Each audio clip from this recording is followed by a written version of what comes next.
Let him feel what the iron like. I think I'm Mayweather. Back out. Streaming money in the bank, pulling stacks out. I think I'm Cotto. Shane Mosley. Slow Jeff. Anyone who holds me. Gentlemen, we go to the scorecards after 12 rounds of boxing. Adelaide Bird scores it 118 to 110 for Canelo. Whoa!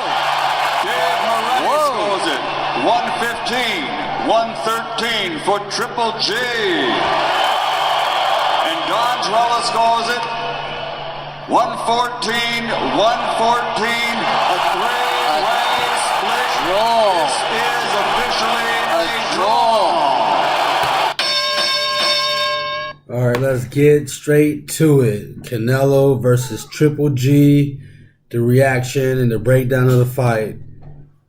All right, G, what did you think, man? Man, it was a great night of boxing. It was a great fight, you know. And I seen some things from Canelo that I didn't think I was gonna see.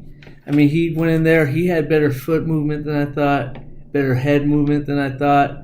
I mean, and at the beginning of the fight, he came on strong, and I was a little worried for Triple G, like my decision, everything. I didn't see any of this happening. I thought Triple G's power was just going to overwhelm Canelo, and he went. And Canelo was coming in the first couple rounds, looking real good, but eventually, he started to slow down. And that stamina started to catch up with him. And then there were some rounds in the middle of that fight where it looked like he wasn't really doing anything at all. He was moving, but he wasn't throwing any punches. He was working the body well, but I seen Triple G starting to take over that fight, in the middle of the fight. And then to me, it seemed like everything started turning to him. And then instead of Canelo walking him down as he was earlier on in the fight, Triple G started to walk Canelo down. Canelo was starting to back up, starting to move, starting to lean on the ropes. And I had it 8-4. Right.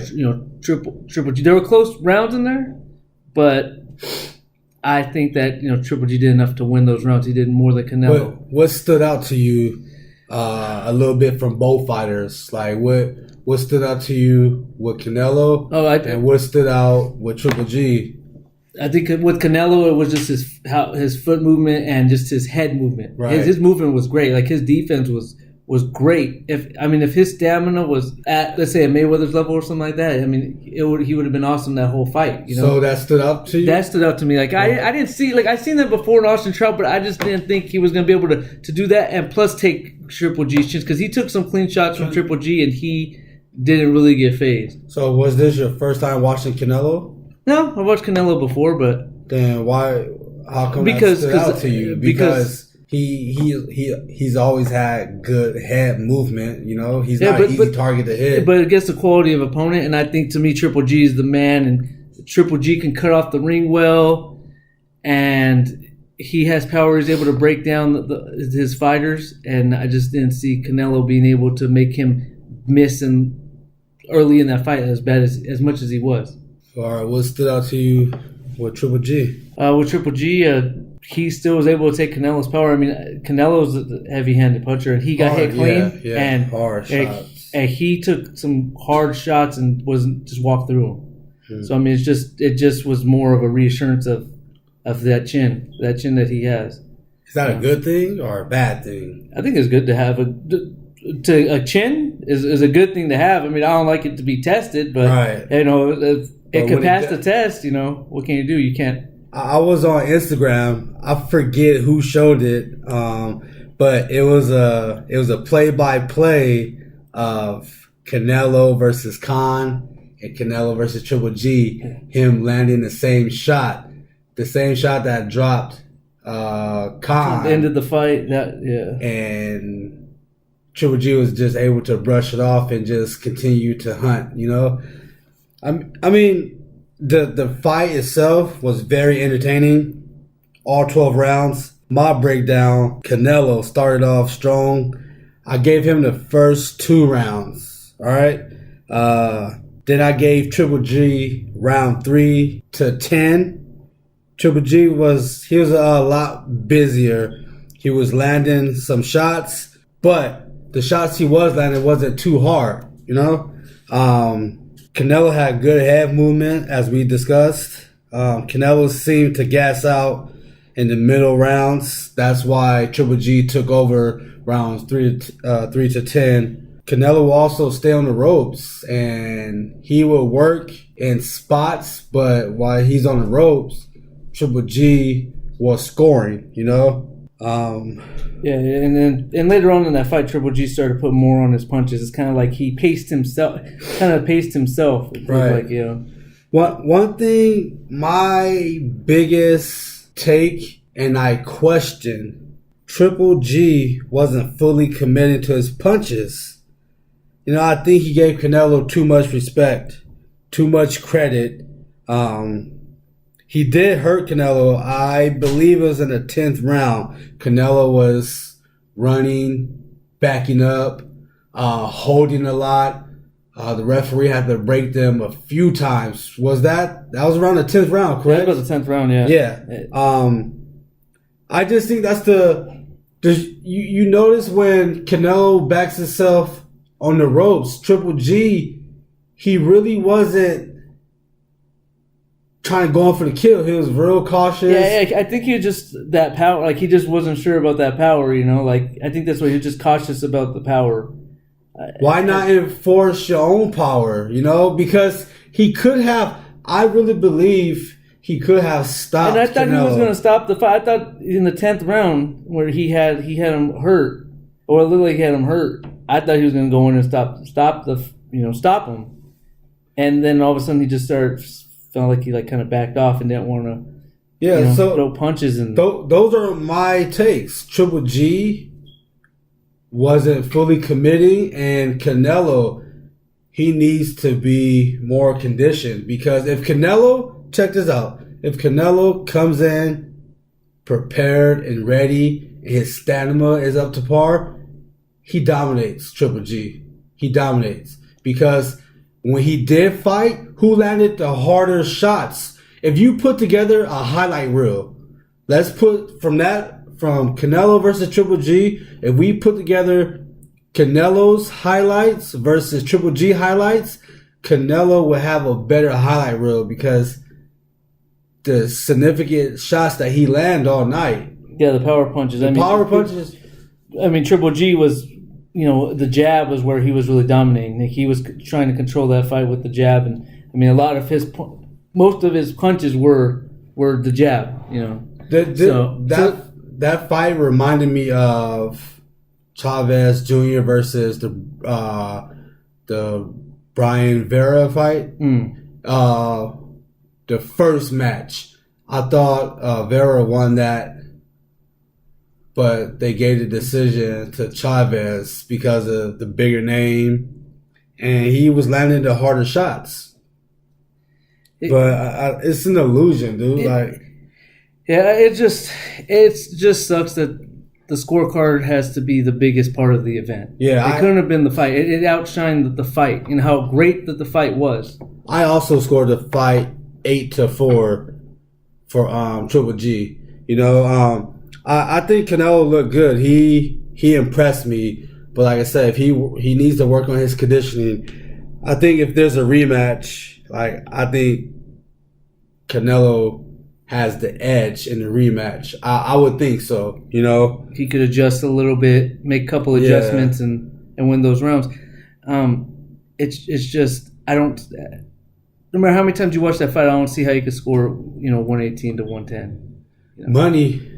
Money. Yeah. Money can make you see that. The scorecard was filled out before the fight, pretty much. Because if you gave me an incentive or a bonus beforehand, hell, I could come up with a similar scorecard.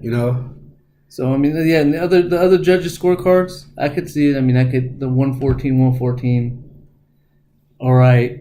I really don't see the 114. Unless you give some of those close rounds to Canelo, because there were some close rounds, right. And maybe where he was sitting, I could see that. Because even in the championship rounds, 11 and 12, even in those rounds,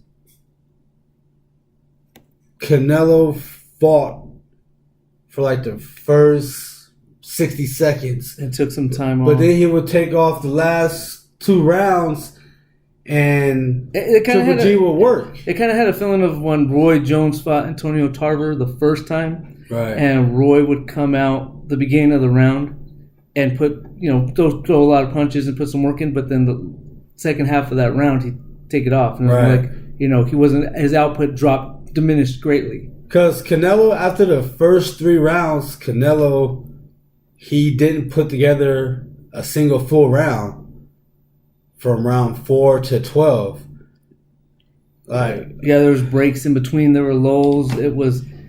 He was not throwing punches and trying to dodge a lot, but yeah. you can't really score it on him missing. Golovkin's over there, and some of those punches are connecting.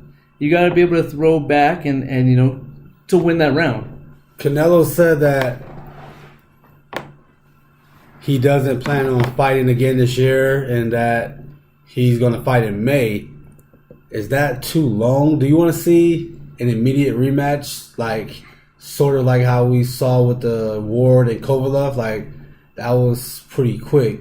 Yeah, I like to see it next for them. I mean, you don't want something to derail them, a cut, Right. injury. Right.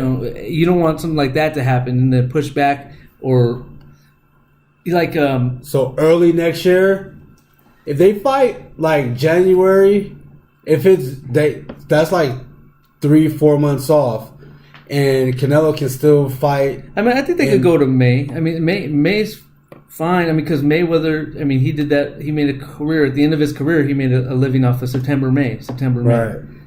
So, I don't see, and then that's what I expected. I expect them to hit the next Mexican holiday, Cinco de Mayo. It's going to be a huge event still. And there's plenty of time to build up, and there's not going to be another fight before that's really going to overshadow it. Like at this promotion, a lot of its excitement got taken away because May Mac was the month before, right. And that was the big buildup. And I don't see another fight coming out that's going to be able to take the shine. There's going to be some good fights, but nothing that can top it. Yeah. I mean, Mayweather had to go to MMA to bring over somebody to create that buzz. So, there's nothing else that's going to be able to, really top that coming up. I don't see anything in the foreseeable future that would be able to top that or take shine away from that. I was hoping that we could have got some pay-per-view numbers already. I seen the live gate. They said it was around 30 million. The third highest in Nevada. Yeah, so I'm pretty sure that bumps the Mayweather Canelo, right? Yeah. Because the first is Maypac, then May Mac, and then I guess it's Triple G and Canelo. Then 4 would be Canelo and Mayweather. Yeah. Okay, so those are the good strong numbers. gate numbers and pay-per-view sales. Just based on anecdotal evidence, just off of my Instagram, it looked like everybody was watching the fight somewhere. Did it? Yeah, a lot of It don't give you the same feeling. Cause I remember when Mayweather and McGregor fight was going on, like everybody was watching that. Yeah. I was scrolling through Instagram, like in between rounds, and not a lot of people was posting. And I didn't see a lot of it live, like them streaming it live, but I seen it on like just their story. On their story, like they just have it and they're watching the fight. Yeah, well, the people I was following, it wasn't very active. But if you rewind, go back 3 weeks ago, when I was scrolling through Instagram in between the rounds, a lot of people was posting that they were watching the Mayweather-McGregor fight. So I'm thinking that it's gonna do good pay-per-view numbers. No, it's gonna. I think it really. I said like 1.5 to 1.8. I think it hit that. You know. Yeah, I don't think that's gonna be a problem. I think anything under 1.5 would be a bust. Think it'd be a bust. Yeah, they still were like if it hits 1 mil. He got Chavez Jr. and him nearly hit 1 mil. They did 1.2. Yeah, 1.2. They did, yeah. So I really think this did 1.5, 1.8. But would that be a bust if they did under 1.5? I think if it does As long as it does more than 1.2, I don't think it'd be a bust. As long as it's higher than Chavez Jr. So if it's like 1.23, if it's 1.23, that's still a success. You know. still a success. Yeah, I still think because you got with Chavez Jr. and Canelo, you had the name. You had the name, the Chavez name. They both spoke Spanish. They were able to really market it in the Spanish market. Right. Plus, you know, Mexican Americans, they still understand it, but then the casual boxing fans know the name Cash. Triple G still kind of building that up because I mean on his last pay-per-views, you've seen what the pay-per-view buys were. They weren't as big as the stars as we thought he was in the boxing world. You know, yeah, he could sell out MSG, he could sell out the Forum, he could sell out StubHub Center, but he still can't sell pay-per-views. He doesn't really speak English that well. He speaks it, but it's kind of hard to market that, you know. Right. So I think 1.2 is still good, you know, and it was a good fight, you know. It's just the scorecard gets everybody saying this is why I don't want to watch boxing and and there's really nothing you really can do to control that. It's just how the sport is. All right, round 2, we're going to talk about what was more entertaining. Were you more entertained by Canelo versus Triple G or Mayweather versus McGregor? Me personally, I was more entertained by Mayweather versus McGregor. Why was that? It had knockout. It had the suspense in there. You didn't know what was going to happen. It had a knockout? Well, it was a knockout. I didn't see a knockout. It was TKO. It's a knockout. So It wasn't the ice. It was a stoppage. It goes as a TKO, technical knockout. It doesn't matter which way it goes. It's a knockout. It goes in the KO portion of the record. Yeah, you know. All right. And it was a stop. You know, but we had a winner, a definite winner. Okay. And there wasn't like a uproar with social media. It still was an uproar. But it was an uproar because of who he fought, because he's an MMA guy. But I mean, he made it exciting. They're like, it was stopped too early. It was stopped too early. Yeah. It was stopped too early. He didn't throw any punches, and he's not going to jump on him and smash his head in. You know, it's not like how they stop a UFC fight. Right. You know, he wasn't throwing any punches. He wasn't. He was getting hit. What can you do? I think they say it was like 30 or 33 unanswered punches. What do you want him to do? Leave in an ambulance? You know, it's like, what can you do? You got to protect the fighters. But it was exciting because Mayweather came in throwing no punches. What the heck's going on? Is the reach going to be too much? Maybe we all underestimated the boxing skills of this guy. Yeah. You know, it was just exciting, and there wasn't the controversy to that point that it was in the Triple G and Canelo fight. Yeah, I think Mayweather and McGregor fight was more entertaining for sure. I just think they had a better build-up than Canelo versus Triple G. They had better action, like in the course of the fight, and they had a lot of suspense. You know, watching it, like in the first 3 rounds, I'm like, McGregor's looking pretty impressive. And it was a huge size difference. So I'm like, Mayweather. It's kind of like David versus Goliath. He was just huge. He was huge.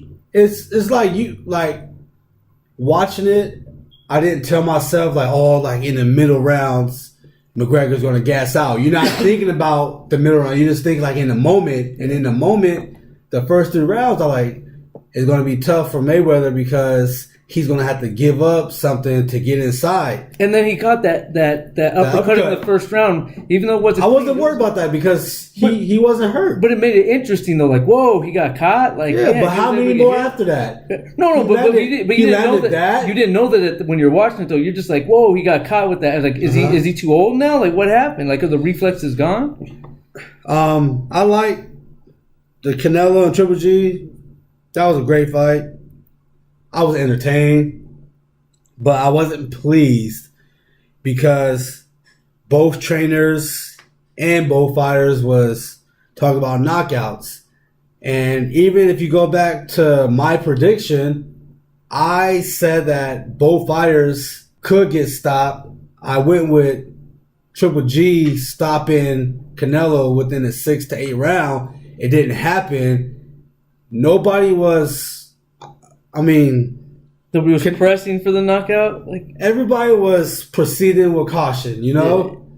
Like, even when Canelo was clearly hurt in the 10th round, Triple G was just using his ring IQ, and he was okay with winning it in a decision. It didn't happen, you know? maybe it's something he learns. Like, hey, I got to go knock this guy out. Maybe they go all out next time in the rematch. I mean, it's a learning experience either way. I already had a feeling, you know, just it's a Golden Boy event. I'm like, it's going to be hard to get a decision, you know? And it sucks that you have to think like that, but it's just how boxing has made me over time. You know, watching fights. If you remember, a lot of current boxers, that was their whole thing. They're like Triple G has to win by knockout because we don't see Canelo lose it in the U.S. And if you look at some of the scorecards he's gone before, like Canelo had a lot of controversial wins, dude. Like, although he clearly lost against Mayweather, CJ Ross, she gave him a draw, the 114. Like, how? Yeah. He clearly, and then the Lara fight, like, a lot of people think Lara won. The Austin Trout fight, one of the Austin Trout, it was too wide because Trout, once he got up off the canvas, he fought a hell of a fight. Yeah, it was a close fight. It was a close fight, and like Trout impressed me. So it's just a lot of drama when it goes to 12 rounds with Canelo. You know, Canelo's a great fighter. He's the face of boxing. I guess that's what you go through when you're carrying boxing on your shoulders. Because if you look at Mayweather, you know, a lot of people said that he lost to Madonna the first fight.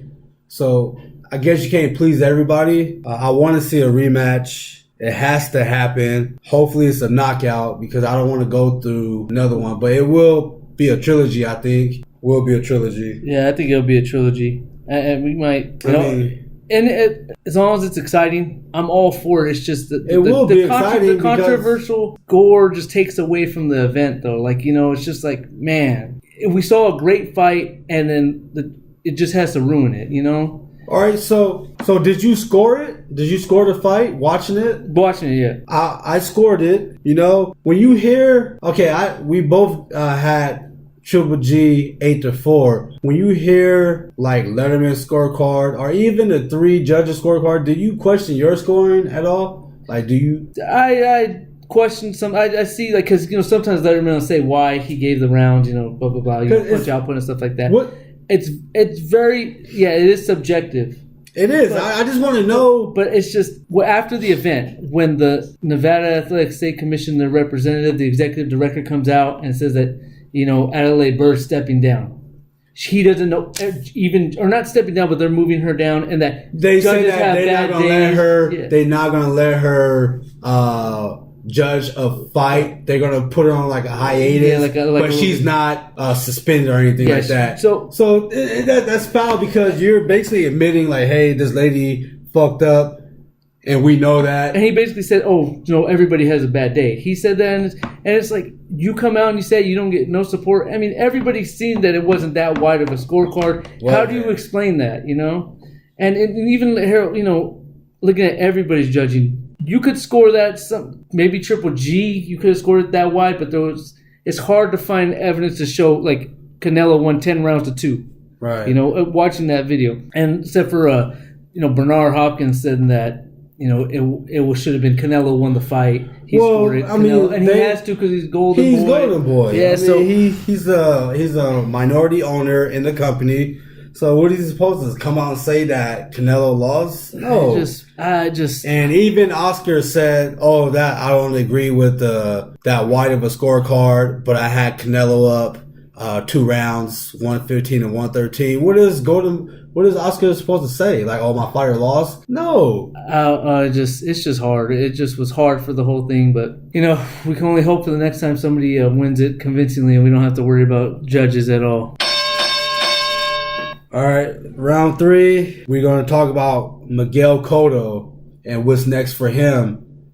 It was talk saying that they would prefer the winner out of Triple G versus Canelo. So what would you like to see from Cotto? Well, now that Cotto doesn't have a dance partner, I mean, there's talks that Mikey Garcia is interested in moving up and fighting him. And I mean, if Mikey Garcia strives to be great and wants to keep moving up and taking on all comers, I mean, I'm all for it. I mean, that'll be an exciting fight. I mean, it's going to be his first fight at the weight, right? Professionally, and against Miguel Cotto, who looked pretty good in his last fight. I mean, he didn't look like the classic Miguel Cotto, but he still got some skill there. And I think it'd be an entertaining fight, And then you got the whole Puerto Rican versus Mexican thing again, right? And you don't know what's going to happen, because Garcia didn't have crazy power, so there's no way he's going to be able to really. I don't see any way he'd be able to knock out Cotto. So he's going to go out there and try to outbox him and outclass him. I don't myself. I don't want to see Cotto fight Triple G or Canelo. I think he gets stopped by either fighter. I would love to see him against like a Jermell Charlo, but I think he has the fight coming up against Lubin, so that's not even like realistic, because that fight is in October and he wants to fight in December, Yeah, he wants. It could happen. He's young. He can turn around, and that's even if he beats Lubin. That's not a gimme right there. So I don't really want to see Cotto versus that guy. Then you got Lara out there. He fights on the same card in October. I'd like to see that. I mean, there's always. I mean, Danny Jacobs fights a TBA. That could be like a little, warm up fight. A stay busy fight.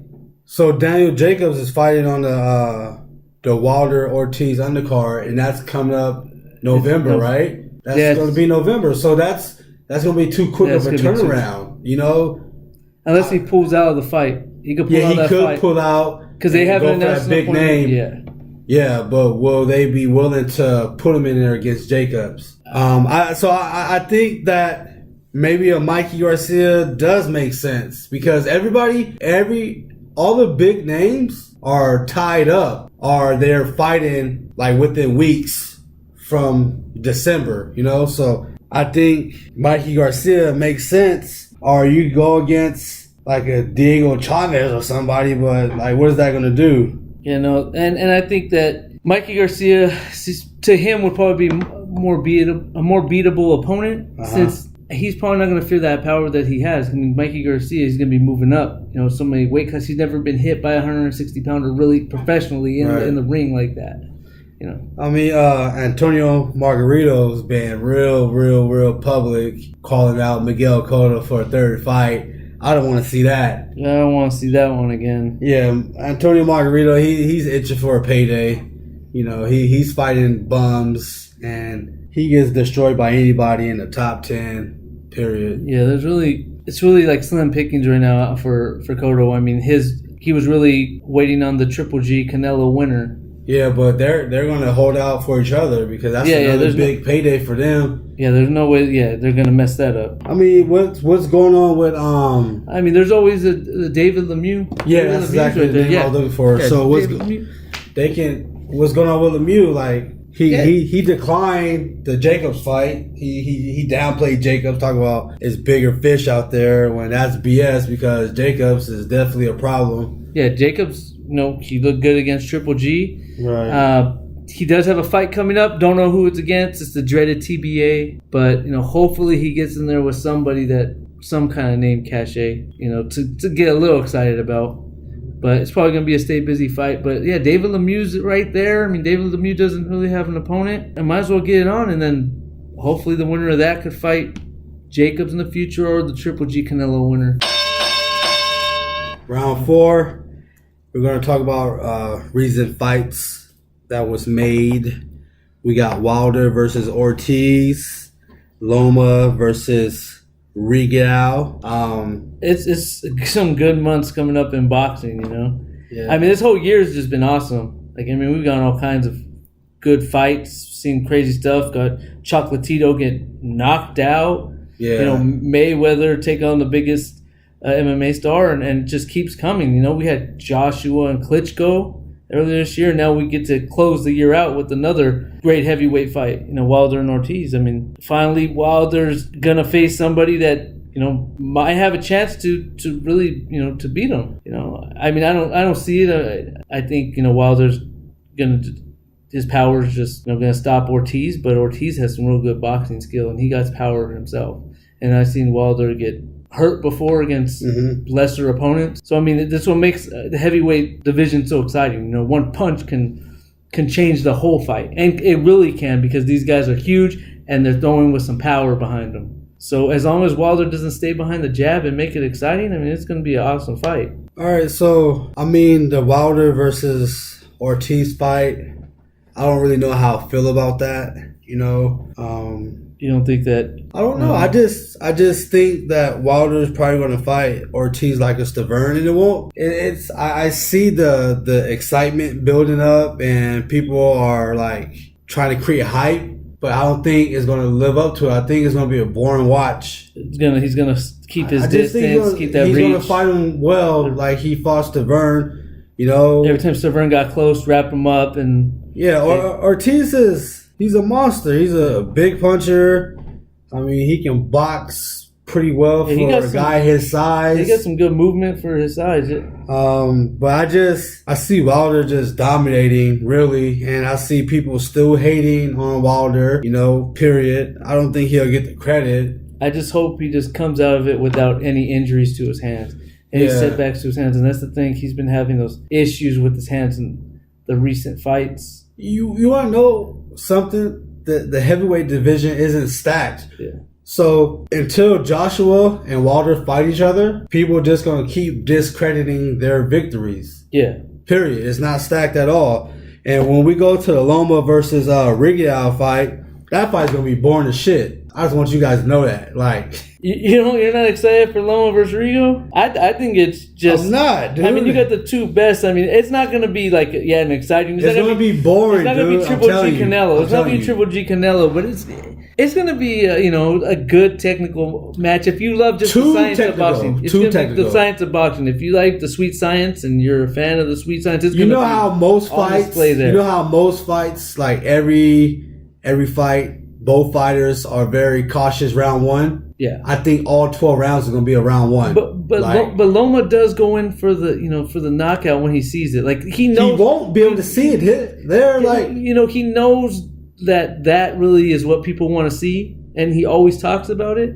So he tries to turn it up. Try to knock it out. Will it happen? I've seen Rigo get dropped before against when he fought overseas in Japan twice by someone that shouldn't have knocked him down. And he came back and won the fight. So he has the ability of getting dropped and getting hit. Hopefully Loma is able to solve that riddle and making an exciting fight.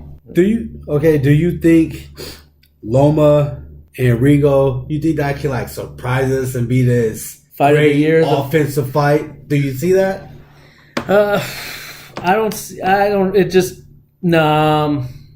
I could see Loma trying to make the fight, but I don't see Rigo doing that. So I see Rigo kind of slowing it down and making it a more technical fight.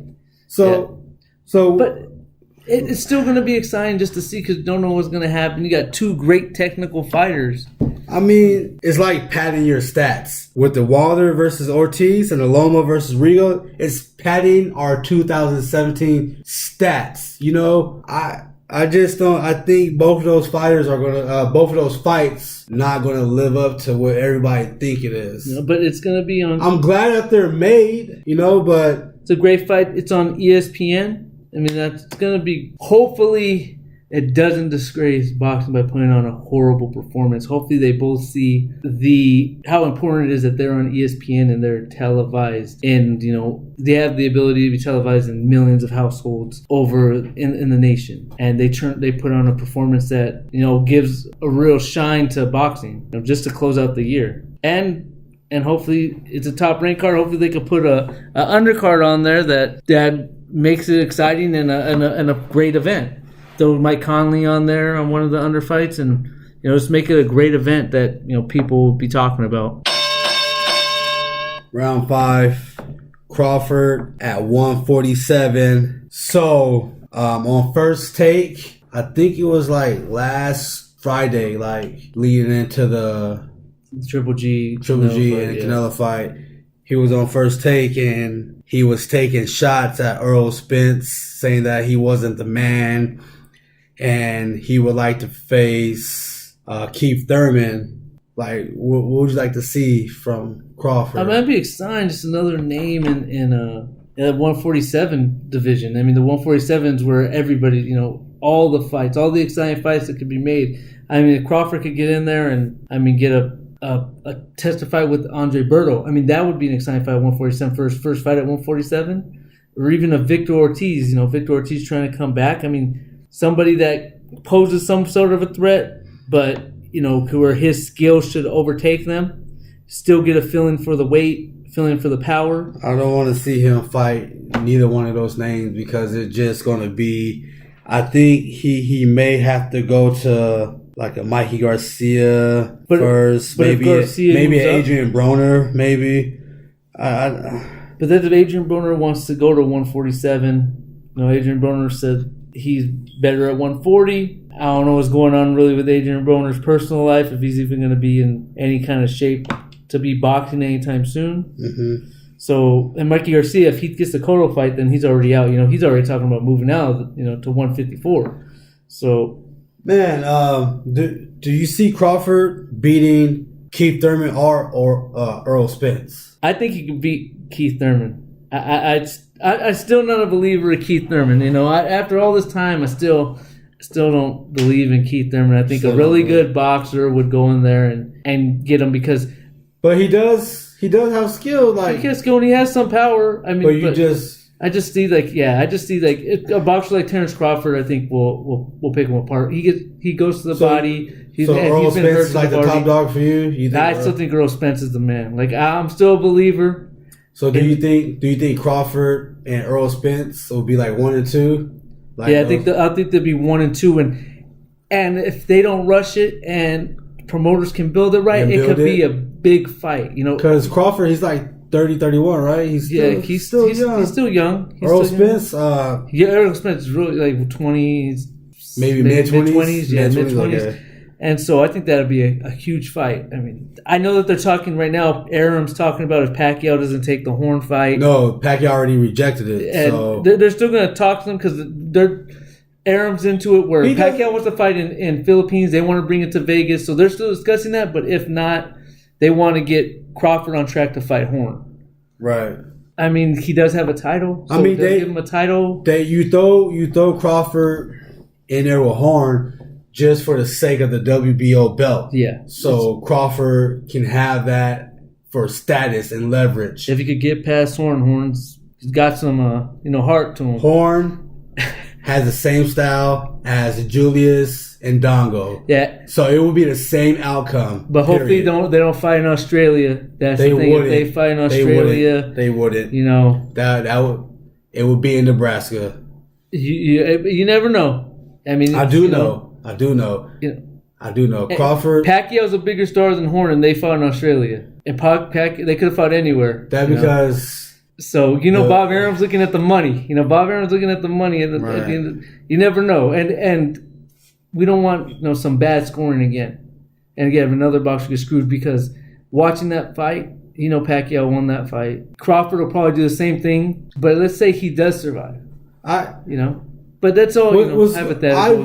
Me personally, I really want to see Mikey Garcia and Crawford at 147. Why is he trying to leapfrog and go fight Cotto? Like, how come this guy isn't active and calling out Crawford? They see something there. They see something. That would be perfect. You know what? They should just bitch slap Horn for the WBO belt and make it vacant so Mikey and Crawford can fight for that. Why the hell is Jeff Horn holding that damn belt anyway? That's ridiculous. He's holding that belt hostage now. Man. He's keeping it in Australia, and he's going to be fighting all mandatories and staying the champ. Hopefully somebody could go over there and take it from him, but right now he's going to be probably holding it hostage and fighting mandatories that, he should beat. Sean Porter? Yeah, Sean Porter would be a good fight. Sean Porter. It's gonna be he's gonna have to do his best Matador impersonation because Sean Porter comes in there like a bull. Lamont Peterson. I mean, there's a lot of at 147 for the fight. I would love to see him against Omar Figueroa. Yeah, Omar Figueroa that would be a great fight. And the thing is how open is PBC into working with Top Rank? Batiste's down there. That's another. Yeah, and that's another thing that plays to the fact. Man, it's a lot of names in here. No, dude. there's tons of names at 147, and if Crawford goes there, Mikey goes there, you're just adding more talent at that weight class. Yeah, Brandon Rios. Brandon Rios coming up. You got Victor Ortiz is trying to restart his name. Yeah, you still got Pacquiao.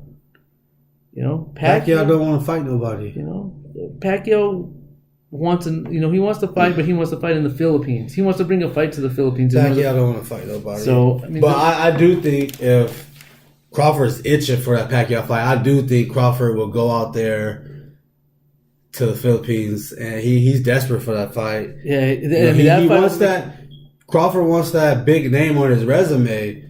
I think he'll be willing to go out there and fight him. Yeah, no, and that would be a good fight. I mean, that would be an exciting fight. It would be a stoppage. And on ESPN, imagine if they did that on ESPN, all the eyes on that fight. They would try to make that pay-per-view, I think. I mean, it will bomb. But they would try to make that pay-per-view. I'll buy it, but that it ain't catching casuals. That should do like pay-per-view it wouldn't, and it depends all on the pricing too. I mean, it's a top rank card. That's a $35, $40 pay-per-view. On one of those old 1999 Latin explosion prices, something like that. Yeah. If it's $64.99, it better not touch $50 and up. It better stay south of 50. That detours, but if they put that on ESPN for some reason, Bob Arum sees the marketing that it would do for Crawford, then I think that hopefully he's like, hey, let's put this on ESPN and watch it do big numbers. Because that fight right there, people know Crawford a little bit from being on ESPN. I mean, he might not have as much of a household name as other fighters, but he's still building it. So, I mean, Crawford-Pacquiao would be a great fight. Right. For his career, for boxing.